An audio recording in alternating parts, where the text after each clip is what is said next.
Hello friends, welcome all on કૃષિ ભંડોળ. Good morning all of you. તો friends, આપણે આગળના લેક્ચરમાં જોયેલું હતું પંચવર્ષીય યોજનાઓ વિશે, અને એ જે પંચવર્ષીય યોજનાઓ હતી કે જેમાં આપણે 3 પંચવર્ષીય યોજના છે કે જે પૂર્ણ કરેલી હતી. તો આજે આપણે ચોથી પંચવર્ષીય યોજના છે કે જ્યાંથી શરૂઆત કરીશું. તો પહેલી પંચવર્ષીય યોજના છે, જેને પણ આગળનો લેક્ચર ના જોયો હોય એ પહેલાં આપણો પંચવર્ષીય યોજનાનો ફર્સ્ટ પાર્ટ છે એ જોઈ આવજો. ત્યારબાદ આજનો લેક્ચર જોજો કે જેથી તમને ડીપમાં અન્ડરસ્ટેન્ડિંગ આવી શકે. તો આપણે 3 અલગ અલગ પંચવર્ષીય યોજનાઓ જોઈ. તો પંચવર્ષીય યોજના આપણે ત્રીજી જે પંચવર્ષીય યોજના જોઈ કે જે યોજનામાં આપણે જોયું કે એનો જે ગ્રોથ રેટ હતો એ ખૂબ જ આપણને ઓછો જોવા મળ્યો હતો. આપણો જે લક્ષ્યાંક હતો કે જે 5.6નો હતો અને આપણને જે ગ્રોથ રેટ એટલે કે વૃદ્ધિ દર મળ્યો હતો 2.8. એટલે ખૂબ જ નીચો આપણને ગ્રોથ રેટ વૃદ્ધિ દર જોવા મળ્યો હતો. એના મુખ્ય 3 કારણો જવાબદાર છે. શું છે 3 કારણોમાં?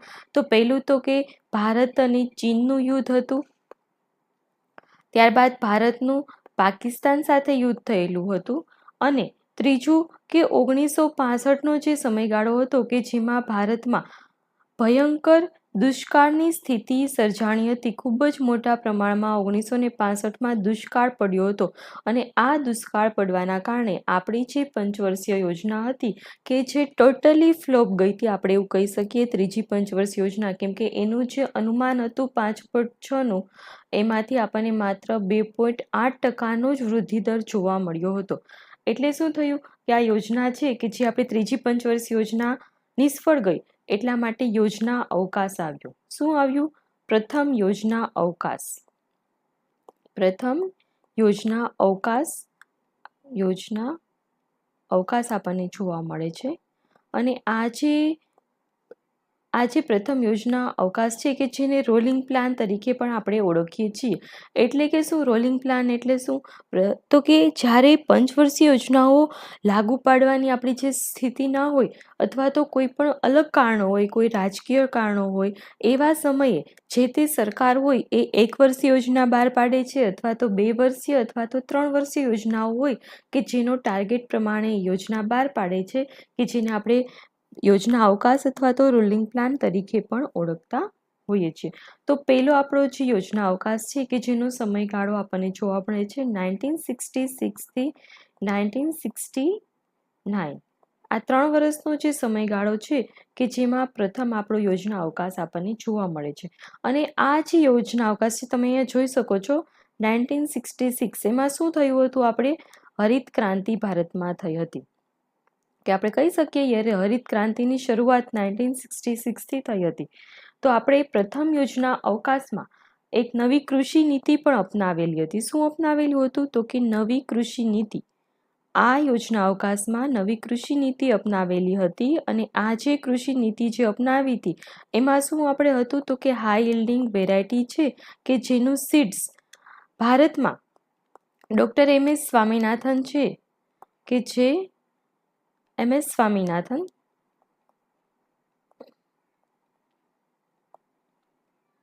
કે જે હરિત ક્રાંતિના પિતા તરીકે આપણે ઓળખાય છે કે જે ભારતમાં વિદેશમાંથી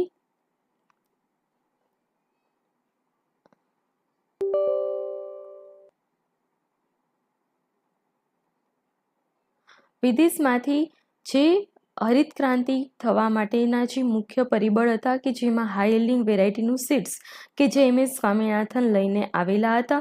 અને આજે આપણને હરિત ક્રાંતિ જોવા મળે છે એ વધુ કયા પાકોમાં જોવા મળેલી હતી? તો કે ચોખા અને ઘઉંના પાકોમાં આપણને જોવા મળેલી હતી.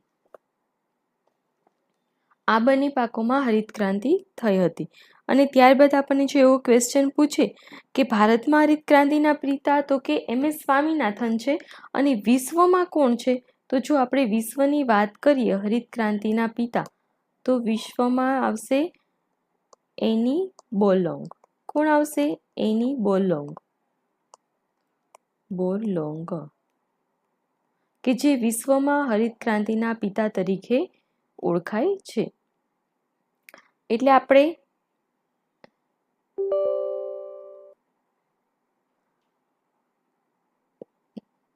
પહેલી જે પ્રથમ યોજના અવકાશ હતો કે જ્યાં નવી કૃષિ નીતિ આવી, અને આ જે નવી કૃષિ નીતિ છે કે જેમાં હાઈ યીલ્ડિંગ વેરાયટીના સીડ્સ છે કે જેનું આપણે વાવેતર શરૂ કર્યું, અને હરિત ક્રાંતિ ભારતમાં થઈ.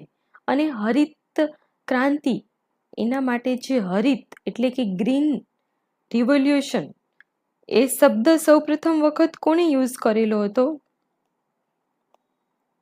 સૌપ્રથમ કોણે હરિત ક્રાંતિ શબ્દ વાપર્યો હતો? તો એ છે વિલિયમ ગોડ. કોણ છે? William God. વિલિયમ ગોડ કે જેમને સૌપ્રથમ વખત હરિત ક્રાંતિ એવો શબ્દ છે કે જેનો પ્રયોગ કરેલો હતો.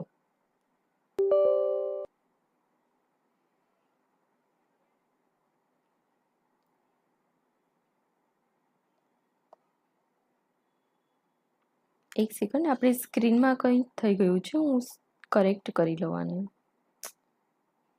What happen?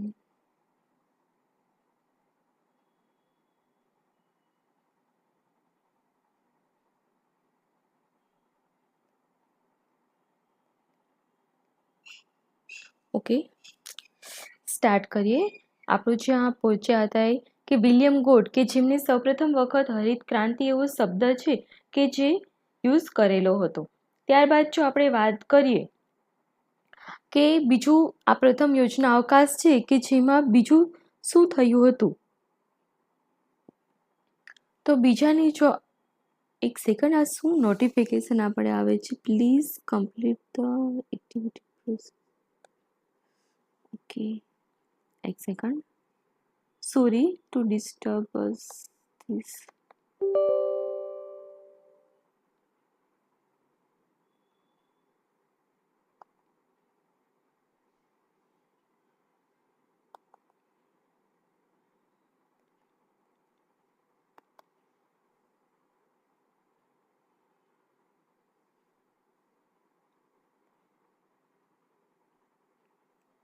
Okay, coming to the point.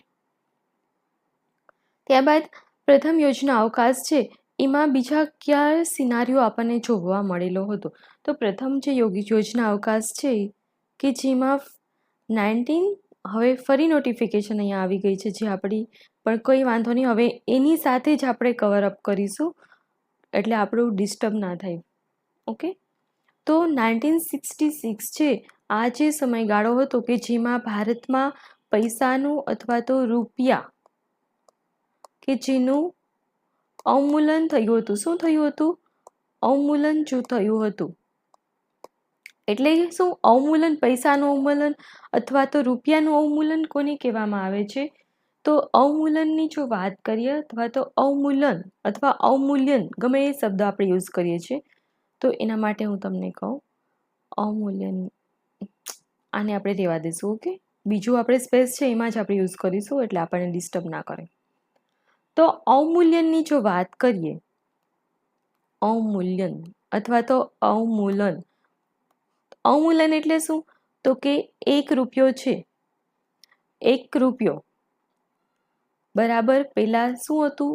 $1 હતો. 1 રૂપિયા બરાબર $1 હતો. ત્યારબાદ અત્યારનો સિનારીઓ આપણે જોઈએ તો નિયર અબાઉટ 90 થી 95, એમાં પણ આ જે આપણે ઈરાન અમેરિકાનું જે વોર થયું એમાં ફરી અત્યારે આપણું જે રૂપિયો છે એ ખૂબ જ નીચે ગગડી ગયો છે, એટલે કે રૂપિયાનું ફરીથી અવમૂલ્યન થયું છે. તો અત્યારે આપણે સિનારીઓ જુઓ તો $1 બરાબર 90 રૂપિયા. તો તમે જુઓ, આ વિચારો, પહેલાં આપણે કંઈ પણ વસ્તુ ખરીદવી હોય વિદેશમાં, ફોર એક્ઝામ્પલ કંઈ પણ ઇમ્પોર્ટ કરવું છે, ઇમ્પોર્ટ કર્યું કોને કહેવાય?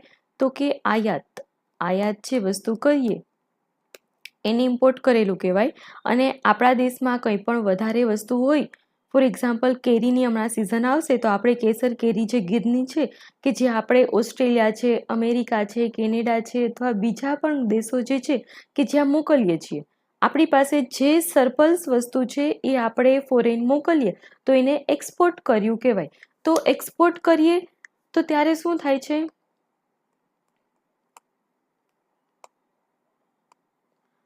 કોઈ પણ વસ્તુ આપણે એક્સપોર્ટ કરીએ એટલે કે આપણી પાસે જે કેરી છે એ આપણે ભારતમાંથી અમેરિકા મોકલી. એટલે આપણે શું કરશું, અમેરિકા આપણને ડોલર આપશે, શું આપશે, ડોલર, એટલે ભારતમાં આપણે ડોલર આવશે. તો ફોર એક્ઝામ્પલ $1 એ 90 રૂપિયા છે, સોરી, 90 રૂપિયા એ $1 છે. ઓકે, તો શું થાય, આપણે એક્સપોર્ટ કરીએ તો જ્યારે અવમૂલ્યન થાય પૈસાનું તો આપણને બેનિફિટ થાય. શું કામે બેનિફિટ થાય, તો કે જે $1 આપણને ફોર એક્ઝામ્પલ 80 રૂપિયા મળતા હોય પહેલાં, પરંતુ રૂપિયાનું અવમૂલ્યન થયું તો 10 રૂપિયા આપણને સરપ્લસ મળશે, એટલે કે 10 રૂપિયા આપણને વધારાના મળશે. ક્યારે, તો કે જ્યારે આ સિનારીઓ બને છે એ કન્ડિશનમાં, અવમૂલ્યન થાય ત્યારે આપણે એક્સપોર્ટ કરતા હોય જે લોકો, એને બેનિફિટ થાય, ફાયદો થાય. અને ઇમ્પોર્ટ કંઈ પણ વસ્તુનું કરીએ તો એમાં આપણને નુકસાન જોવા મળે છે. શું થાય છે, નુકસાન થાય છે. કેવી રીતે નુકસાન થાય છે, ફોર એક્ઝામ્પલ અમેરિકાથી આપણે આઈફોન મંગાવ્યો છે, બરાબર, આઈપલ છે, હા આઈફોન છે, ચલો અહીં લખી દઉં એટલે વ્યવસ્થિત તમને લાગે. આઈફોન છે, અમેરિકાથી ક્યાં આવેલો, ઇન્ડિયામાં આવ્યો. તો કેવું થશે કે $1 એ 90 રૂપિયા છે, તો આપણે આઈફોન ખરીદવા માટે ઇન્ડિયામાંથી શું આપણે રૂપિયા આપશું ને, તો જો 80 રૂપિયા હોય ફોર એક્ઝામ્પલ $1 તો આપણા $1 એ 80 રૂપિયા જ ખર્ચ થશે, પણ તો અહીંયા અવમૂલ્યન થયું એટલે શું થશે, 90 રૂપિયા ખર્ચ થશે. તો આપણા 90 રૂપિયા વધારાના જાય છે કોઈ પણ વસ્તુ આપણે ઇમ્પોર્ટ કરીએ ત્યારે. તો એ જે સિચ્યુએશન ક્રિએટ થાય છે એને આપણે શું કહીએ છીએ, અવમૂલ્યન કહીએ છીએ. જ્યાં રૂપિયો છે કે જેની વેલ્યુ ઘટી જતી હોય છે, $1 એ 1 રૂપિયો હતો તો આપણી રૂપિયો છે કે જે હાઈ વેલ્યુમાં હતો, અત્યારે આપણો જે રૂપિયો છે કે જે લો વેલ્યુમાં આપણને જોવા મળે છે. અને એટલા માટે જ આપણા જે મોદી સરકાર છે, મોદી સરકારની જે મતલબ ગવર્મેન્ટ જે છે પીએમની, એ શું કે છે, ડી-ડોલરાઇઝેશન. ડી-ડોલરાઇઝેશન એટલે શું, તો કે આપણે કંઈ પણ ઘણા એવા દેશો છે કે જેની સાથે આપણે વ્યવહાર કરીએ છીએ તો ડોલરમાં કરીએ છીએ, તો ડોલરની જગ્યાએ જો આપણે રૂપિયામાં જ આપણો એક્સપોર્ટ ઇમ્પોર્ટ કરીએ તો એ આપણને બેનિફિટ થઈ શકે છે. એને જ ડી-ડોલરાઇઝેશન કહેવામાં આવે છે. અને આપણા રૂપિયામાં આપણે શ્રીલંકા છે તથા બીજા પણ 2-3 દેશો છે કે જેની સાથે આપણે રૂપિયામાં આપણો વ્યવહાર કરીએ છીએ. એટલે કે ડોલર ઉપરની જે ડિપેન્ડન્સી છે એ આપણે ઘટી જાય, એટલા માટે ડી-ડોલરાઇઝેશન અને રૂપિયામાં ઇમ્પોર્ટ એક્સપોર્ટ કરીએ કે જે આપણા માટે બેનિફિટ થાય છે. તો આપણે આપણા જે રૂપિયાનું 1966માં અવમૂલ્યન થયું એના વિશેની આપણે વાત કરી લીધી, ડિટેલ્સમાં ચર્ચા પણ કરી લીધી. હવે પાછા આપણે આવી જઈએ છીએ આપણી પંચવર્ષીય યોજના. તો હવે જોયું આપણે યોજના અવકાશ જોયો, તો હવે છે ચોથી પંચવર્ષીય યોજના. અને આ જે પંચવર્ષીય યોજના છે કે જેનો આપણને સમયગાળો જોવા મળે છે 1969 થી 1974, ચોથી પંચવર્ષીય યોજના.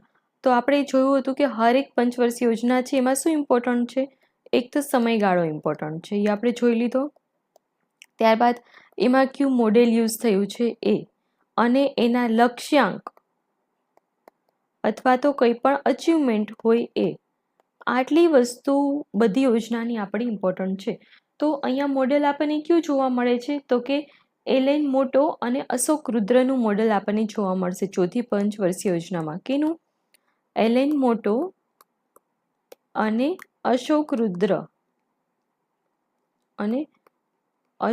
રુદ્રનું મોડેલ આપણને જોવા મળશે. અને આ જે અશોક રુદ્રનું જે મોડેલ છે, ત્યારબાદ શું છે, ઇનપુટ આઉટપુટ મોડેલ જોવા મળશે. અને આ મોડેલ છે એ કોનું છે, તો કે લિયોન્ટિક, કે જેનું ઇનપુટ આઉટપુટ મોડેલ આપણને જોવા મળે છે. અને સાથે સાથે ગાડગિલ મોડેલ પણ જોવા મળે છે. એટલે કે આ જે ચોથી પંચવર્ષીય યોજના છે એમાં આપણને 3 મોડેલ જોવા મળે છે. શું છે, ગાડગિલ, એક સેકન્ડ, કયું આપણને જોવા મળે છે, ગાડગિલ મોડેલ જોવા મળે છે. ગાડગીલ મોડેલ પણ જોવા મળે છે. એટલે આપણને ચોથી પંચવર્ષીય યોજનામાં એલએન મોટોનું અને અશોક રુદ્રનું મોડેલ જોવા મળે છે. ત્યારબાદ ઇનપુટ આઉટપુટ મોડેલ કે જે લિયોન્ટિકનું છે અને ગાડગીલ મોડેલ આપણને જોવા મળે છે. ત્યારબાદ જો આપણે વાત કરીએ આ યોજના જે હતી પંચવર્ષીય યોજના ચોથી કે જેમાં મહત્વના કયા કાર્યો થયા હતા, તો એમાં પહેલું મહત્વનું જો કાર્યની વાત કરીએ તો 1969નો સમયગાળો હતો કે જ્યાં 14 બેન્કો હતી આપણી કે જેનું રાષ્ટ્રીયકરણ થયેલું હતું. શું થયેલું હતું? રાષ્ટ્રીયકરણ 14 બેન્કોનું થયેલું હતું. કે આ જે એક મહત્વનું એક કહીએ ને કે અચીવમેન્ટ આપણને જોવા મળ્યું હતું, લક્ષ્યાંક હતા કે જેમાં આપણે સમાવેશ કરી શકીએ છીએ. ત્યારબાદ આપણે વાત કરીએ કે 14 બેન્કો હતું કે જેનું રાષ્ટ્રીયકરણ થયું હતું ને આ ક્વેશ્ચન એક્ઝામમાં ઘણી વખત પૂછાય છે કે પ્રથમ વખત કેટલી બેન્કોનું રાષ્ટ્રીયકરણ થયેલું હતું, તો એમાં 14 આવશે. કયા યરમાં થયું હતું? તો 1969માં આવે છે. ત્યારબાદ આપણે વાત કરીએ કે આ જે સમયગાળો જે હતો એમાં ફરીથી એક તો 1974નો જે સમયગાળો હતો કે જેમાં ભારતે પ્રથમ વખત પરમાણુનું પરીક્ષણ કર્યું હતું. શું કર્યું હતું? પરમાણુ પરીક્ષણ કરેલું હતું. અને આ જે પરમાણુનું જે પરીક્ષણ કરેલું હતું એનું નામ શું આપ્યું હતું? સ્માઇલિંગ બુદ્ધા. આ ક્વેશ્ચન પણ ઇમ્પોર્ટન્ટ છે એક્ઝામમાં. તમને જે જીએસ, જીકે, જનરલ અવેરનેસ જે પણ પોર્શન છે એમાં આ ટાઈપના ક્વેશ્ચન પૂછાઈ શકે એમ છે. અને પીવાયક્યુઝ તમે જોશો તો તમને ખ્યાલ આવશે ઓલરેડી આ ક્વેશ્ચન ગૌણ સેવા મંડળે અથવા પંચાયત મંડળે પૂછેલા પણ છે જૂના યરમાં. ઓકે. ત્યારબાદ આપણે વાત કરીએ તો 1973-74 આ જે સમયગાળો હતો કે જ્યાં દુકાળગ્રસ્ત જે પણ વિસ્તારો હોય કે જ્યાં દુકાળ પડેલો હોય કે જેને ડ્રોટ પ્રોન એરિયા પ્રોગ્રામ છે કે જ્યાં શરૂ કરેલો હતો. શું કરેલું હતું? Drought prone area programme.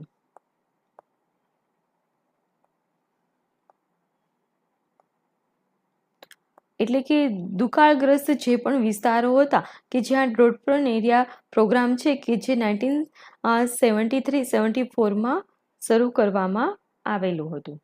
અને આ જે યોજના છે કે જેનો લક્ષ્યાંક શું હતો તો કે 5.7નો હતો વૃદ્ધિ દર, અને એકચ્યુઅલીમાં કેટલો અચીવ થયો હતો? 3.7. એટલે આપણે આ યોજના છે કે જ્યાં પણ આપણો લક્ષ્યાંક પૂર્ણ થયેલો ન હતો. હવે આપણે નેક્સ્ટ આપણી જે યોજના તરફ આવીએ. હવે આપણી બીજી 5મી યોજના છે પંચવર્ષીય યોજના.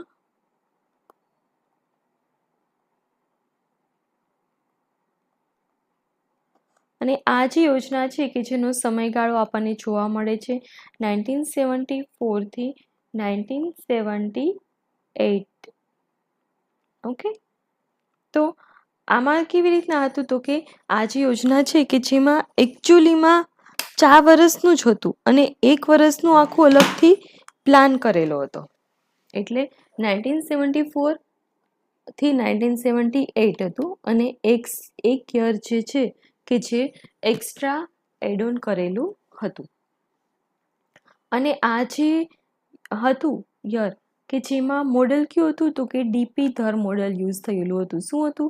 ડીપી ધર મોડેલ છે કે જે યુઝ થયેલું હતું. ત્યારબાદ આપણે જો વાત કરીએ તો આ જે 5મી પંચવર્ષીય યોજના હતી કે જ્યાં આત્મનિર્ભરતા અને ગરીબી નાબૂદી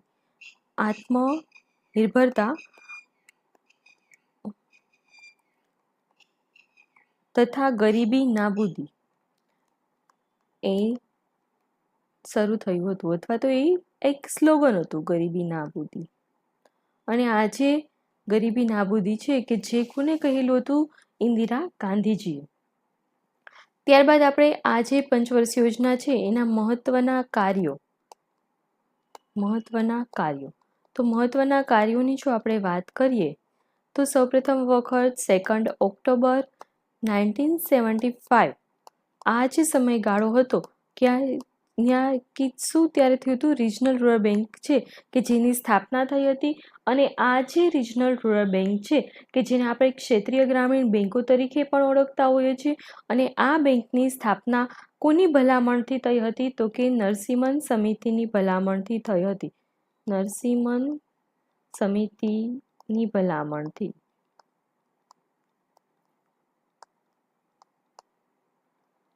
અને આ ક્વેશ્ચન ઓલરેડી તમારી સીડ ઓફિસરની જે એક્ઝામ હતી ત્યાં પૂછાયેલો છે કે આ રિજનલ રૂરલ બેંક છે કે જેમની સ્થાપના કઈ સમિતિની ભલામણથી થઈ હતી? તો એમાં નરસિમ્હન સમિતિ. તો આ ઇમ્પોર્ટન્ટ છે. આપણે લેક્ચરમાં જે પૂછીએ, મતલબ હું તમને ભણાવીશ, ક્યાંક ને ક્યાંક તો પીવાયક્યુઝમાં તમને પૂછાયેલો હશે. એવા બધા જે ટોપિકને પોઈન્ટ છે એને જ હું કવર અપ કરવાની છું કે જેથી તમારા માટે ઇઝી થઈ શકે. ત્યારબાદ વાત કરીએ આ યોજના છે કે જેમાં એનો લક્ષ્યાંક શું હતો? તો આનો લક્ષ્યાંકની વાત કરીએ તો 4.4નો લક્ષ્યાંક હતો અને અચીવ થયો હતો 4.8. એટલે કે પહેલી પંચવર્ષ યોજના હતી અને ત્યારબાદ 5મી પંચવર્ષ યોજના છે કે જ્યાં સફળ નીવડી હતી, આપણે એવું કહી શકીએ, કેમ કે એનો જે લક્ષ્યાંક વિચાર્યો હતો એનાથી વધારે આપણને મળ્યું છે. ઓકે, તો હવે આપણે જઈએ નેક્સ્ટ આપણી પંચવર્ષીય યોજના તરફ. તો આપણી નેક્સ્ટ પંચવર્ષીય યોજનાની જો વાત કરીએ તો આપણી છઠ્ઠી પંચવર્ષીય યોજના છે એ શરૂ થાય એની પહેલાં આપણે યોજના અવકાશ આવે છે. આપણે જોયું હતું ને કે 1 વર્ષનો યોજના અવકાશ હતો, તો અત્યારે શું છે? દ્વિતીય યોજના અવકાશ. દ્વિતીય અવકાશ અથવા તો દ્વિતીય યોજના અવકાશ. અને આનો જે સમયગાળો છે એ છે 1978થી 1918 સુધીનો. 2 વર્ષનો આપણને યોજના અવકાશ અહીંયા જોવા મળે છે. અને આ જે યોજના અવકાશ છે કે જે સમયે ભારતના જે આપણા પ્રધાનમંત્રી હતા કે જે મોરારજી દેસાઈ હતા, અને મોરારજી દેસાઈ છે એ બન્યા 1978માં, મતલબ એની જે સરકાર આવી અને એને પંચવર્ષ યોજના બંધ કરી દીધી અને એને શું યોજના અવકાશ ચાલુ કર્યું હતું. અને આ જે મોરારજી દેસાઈ હતા કે જેમને દ્વિતીય યોજના અવકાશ આપણને જોવા મળે છે કે જ્યારે ભારત રત્ન પણ બંધ કરી દીધા હતા. શું કર્યું હતું? ભારત રત્ન, અત્યારે જે સર્વોચ્ચ આપણું કહેવાય ને પુરસ્કાર જે આપીએ છીએ, એ બંધ કરી દીધા હતા. કોને કર્યા હતા? મોરારજી દેસાઈની સરકાર જ્યારે આવેલી હતી ત્યારે. અને એ સમયમાં પણ નોટબંધી થયેલી હતી. આપણે જોયું હતું ને કે 2016માં આપણને નોટબંધી આપણે બધાએ જોયેલી છે. તો આ સમયમાં યોજના અવકાશ જે હતો એ સમયમાં પણ નોટબંધી થઈ હતી. અને જે નોટબંધી થઈ એમાં 1000ની નોટો, 5000 અને 10,000, વિચાર કરો એ સમયે 10,000ની નોટો ચલણમાં હતી. તો આ બધી 10,000 રૂપિયાની જે નોટ છે કે જે બંધ કરવામાં આવેલી હતી. તો હવે આપણે જોઈએ છીએ છઠ્ઠી યોજના અવકાશ, છઠ્ઠી પંચવર્ષ યોજના. છઠ્ઠી પંચવર્ષીય યોજના વિશે. તો આ જે છઠ્ઠી પંચવર્ષ યોજના જે છે કે જેનો સમયગાળો સૌપ્રથમ શું હતો? તો કે 1980થી 1985નો સમયગાળો હતો. અને આ જે પંચવર્ષ યોજના છે આમાં કોઈ ખાસ આપણને મોડલ હવે જોવા નહીં મળે. આગળની જે યોજનાઓ હતી કે જેમાં આપણને અલગ અલગ પ્રકારના મોડલ જોવા મળતા હતા, પરંતુ છઠ્ઠી પંચવર્ષ યોજનામાં એવા કોઈ મોડલ્સ આપણને જોવા મળતા નથી. અને આનો લક્ષ્યાંકની જો વાત કરીએ તો લક્ષ્યાંક આનો 2.5 હતો અને અચીવ થયો હતો 6%. એટલે કે આપણે જોયું કે પહેલી પંચવર્ષ યોજના હતી, 5મી પંચવર્ષ યોજના અને આ છઠ્ઠી પંચવર્ષ યોજના છે કે જ્યાં ધાર્યા કરતાં આપણો પ્લાન છે સક્સેસફુલ સાબિત થયેલો હતો. તો આ યોજના જે હતી છઠ્ઠી પંચવર્ષ યોજના, એના મહત્વના કાર્યો શું થયા હતા એની જો આપણે વાત કરીએ, કાર્યોની કે કયા એવા મહત્વના કાર્યો થયેલા હતા, તેમાં પહેલું તો આપણે વાત કરી, પેલું આપણે જોયેલું હતું આગળની જે પંચવર્ષ યોજના હતી કે જે ત્યાં 1969 કે જેમાં 14 બેંકોનું રાષ્ટ્રીયકરણ થયેલું હતું. તો આ જે 14 બેંકોનું જે રાષ્ટ્રીયકરણ થયેલું હતું એ આપણી ચોથી પંચવર્ષ યોજનામાં થયેલું હતું, 4th 5-year પ્લાનમાં. અને છઠ્ઠી પંચવર્ષ યોજના કે જેમાં 1980નો જે સમયગાળો હતો કે જ્યાં 6 બેંકોનું રાષ્ટ્રીયકરણ થયેલું હતું. શું થયું? 6 બેંકોનું રાષ્ટ્રીયકરણ. આ ક્વેશ્ચન પણ ઇમ્પોર્ટન્ટ છે, એક્ઝામમાં પૂછાઈ શકે એવો છે, તમે યાદ રાખી લેજો. 1980માં 6 બેંકોનું રાષ્ટ્રીયકરણ થયું અને રાષ્ટ્રીય અને ગ્રામીણ રોજગાર કાર્યક્રમ શરૂ થયો હતો. શું શરૂ થયું હતું? રાષ્ટ્રીય અને ગ્રામીણ રોજગાર કાર્યક્રમ અને ગ્રામીણ રોજગાર કાર્યક્રમ છે કે જે શરૂ થયેલો હતો. અને ત્યારબાદ જો આપણે વાત કરીએ તો 12 જુલાઈ 1982ના રોજ નાબાર્ડની સ્થાપના થઈ. કોની સ્થાપના થઈ? NABARD, national bank four agriculture and rural development, NABARD, કે જેની સ્થાપના થઈ કે એના માટે કોણ હતા? તો કે શિવરમન. આ જે સમિતિ હતી કે જેના ભલામણથી નાબાર્ડની સ્થાપના થઈ હતી. નાબાર્ડ એમાં કોણ આવશે? શિવરમન આવશે. અને રિજનલ રૂરલ બેંક આપણે જોયેલું હતું, એમાં હતું નરસિંહ. આરઆરબીમાં નરસિંહ અને નાબાર્ડમાં શિવરમન કમિટી હતી કે જેની ભલામણથી નાબાર્ડ બેંક છે કે જેની શરૂઆત થઈ હતી. અને કૃષિ તથા જે ગ્રામ્ય વિસ્તારો છે એના માટેની આપણે એક નાબાર્ડ છે કે જે નોડલ બેંક છે. અને આ જે નાબાર્ડ બેંક છે એ ક્યારેય ખેડૂતોને સીધી લોન આપતા નથી. એટલે આપણે કોઈ ખેડૂત હોય એ નાબાર્ડમાં જઈને એવું ના કહી શકીએ કે મને લોન આપો, મારે લોનની જરૂર છે. પરંતુ નાબાર્ડ છે કે જે અલગ અલગ જે પ્રાઇમરી એગ્રીકલ્ચર કોઓપરેટિવ હોય અથવા તો રિજનલ રૂરલ બેંક હોય કે જેને લોન આપે છે. ડાયરેક્ટ નથી આપતી પણ ઇનડાયરેક્ટલી વચ્ચે આ જે primary agriculture cooperative society, regional rural bank અથવા અધર જે પણ બેંક હોય છે કોઓપરેટિવ બેંક્સ કે જે નાબાર્ડ એને ફાઇનાન્સ પૂરું પાડે છે. અને આ આરઆરબી જે છે રિજનલ રૂરલ બેંક કે જે ખેડૂતોને ડાયરેક્ટ લોન આપે છે. કોને આપે છે? ખેડૂતોને. તો આ થઈ આપણી છઠ્ઠી પંચવર્ષીય યોજના. અને આ જે છઠ્ઠી પંચવર્ષીય યોજના છે એમાં હજી એક મહત્વનું કાર્ય થયું હતું. 1982 જે છે અહીંયા હવે લખી આપું છું. તો 1982નો જે સમયગાળો હતો કે જેમાં એક્ઝિમ બેંકની સ્થાપના થઈ હતી. એક્ઝિમ બેંક શું છે? તો કે એક્સપોર્ટ ઇમ્પોર્ટ માટેની બેંક છે. અને કોઈને પણ આયાત નિકાસ કરવી હોય તો એ વેપારીઓને ધિરાણ પૂરું પાડે છે એક્ઝિમ બેંક. જેવી રીતના આરઆરબી છે, રિજનલ રૂરલ બેંક છે કે જે ખેડૂતોને ધિરાણ આપે છે, એવી જ રીતે એક્સપોર્ટ ઇમ્પોર્ટ કરતા હોય એ વેપારીને એક્ઝિમ બેંક છે કે જે ધિરાણ પૂરું પાડે છે. અને આ જે છઠ્ઠી પંચવર્ષીય યોજના હતી કે જેમાં એક અગત્યનું કાર્ય થયું હતું, એમાં હતું રોજગારીના માપદંડો. શું છે? તો કે રોજગારી છે કે જેના માપદંડ છે તો એના માપદંડ માટે સ્ટાન્ડર્ડ પર્સન યર સ્વીકારવામાં આવેલું હતું. શું સ્વીકારવામાં આવેલું હતું? Standard person year. એટલે અથવા તો એવું આપણને ક્વેશ્ચન પૂછાઈ શકે કે રોજગારીના માપદંડો એ કઈ યોજના દરમિયાન શરૂ થયા હતા અથવા તો અસ્તિત્વમાં આવેલા હતા? તો આપણો આન્સર આવે છઠ્ઠી પંચવર્ષીય યોજના મુજબ. તો ફ્રેન્ડ્સ, આજનો લેક્ચર આપણે અહીં રાખીએ છીએ. ફરી મળીશું નવા લેક્ચરમાં. ત્યાં સુધી તમે આપણી ચેનલ કૃષિ ભંડોળ છે એને લાઈક કરો, શેર કરો અને સબસ્ક્રાઈબ કરો. અને આજે હું તમને પંચવર્ષીય યોજના બધી વ્યવસ્થિત રીતે સમજાવું છું. આ પંચવર્ષીય યોજના તમારું એગ્રીકલ્ચરનો જે ઇકોનોમી પોઈન્ટ છે એમાં તો સમાવેશ થાય જ છે, પરંતુ સાથે સાથે તમારું જે જીએસ જીકે વાળું જે જનરલ અવેરનેસ અથવા તો જીકે વોટેવર આપણે કહીએ કે જે 35 માર્ક્સનું પૂછાવાનું છે એમાં પણ કામ લાગે છે. એટલે કોઈ પણ વ્યક્તિ કે જે ગ્રામ સેવક સિવાયની પરીક્ષાની તૈયારી કરતા હોય તો એ લોકો માટે પણ આ મોસ્ટ ઇમ્પોર્ટન્ટ છે. તો વ્યવસ્થિત રીતે તમે ધ્યાન આપજો અને કરી લેજો. ફરી મળીશું નવા લેક્ચરમાં. ત્યાં સુધી ખુશ રહો, મસ્ત રહો, સ્વસ્થ રહો. Bye bye.